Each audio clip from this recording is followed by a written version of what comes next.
देश का विकास करती है, पैसा भेजती है। और दिल्ली की स्थिति क्या है? दिल्ली की दुर्दशा क्या है? दिल्ली की सड़कें क्या है? दिल्ली की आपराधिक स्थिति क्या है? गैंगस्टर धमकी देते हैं सरेआम। विदेशों में बैठे गैंगस्टर लोगों को धमकी दे रहे। विपिन जी, मैं पूछ रहा हूं कि दिल्ली की जो हालत है इसके लिए जिम्मेदार कौन है?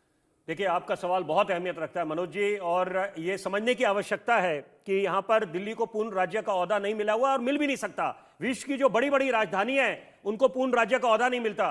तो यहां पर इसका मायने ये है कि यहां पर जो आपके पास है उसी को आपको लेके चलना पड़ेगा और तालमेल बिठाना पड़ेगा।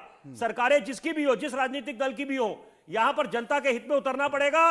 और किसी को याद दिलाने की आवश्यकता नहीं है कि दिल्ली देश की राजधानी तो है ही है, देश की धड़कन है। और जरूरी बात है कि यहां पर कि सत्ता पे कोई भी हमेशा काबिज नहीं रहता है। मैं मिसाल के तौर पर उदाहरण देना चाहूंगा।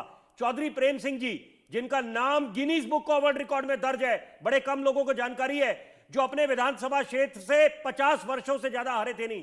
वो अलग बात है, उनकी बाद में शिकस्त हुई थी, लेकिन इसका मायने यह हुआ कि कोई भी स्थायी नहीं है वहां पर कि एक ही उसमें सत्ता पे काबिज रहेगा।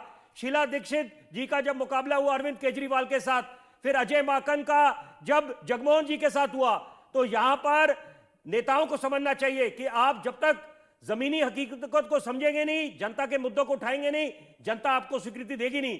शीला दीक्षित जी को क्यों याद करते हैं? भागीदारी जो एक क्रांति लेके आई थी, उससे जितने आरडब्ल्यूएस है एक आम आदमी को जोड़ा था।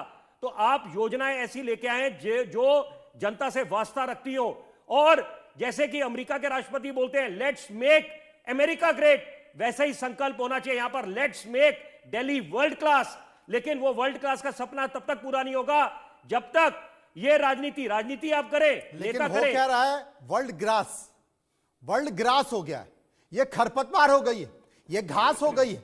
लोगों ने यहां पर प्रयोगशाला बना ली है राजनीति की। एक्सपेरिमेंट कीजिए। आम आदमी की पार्टी की सरकार है,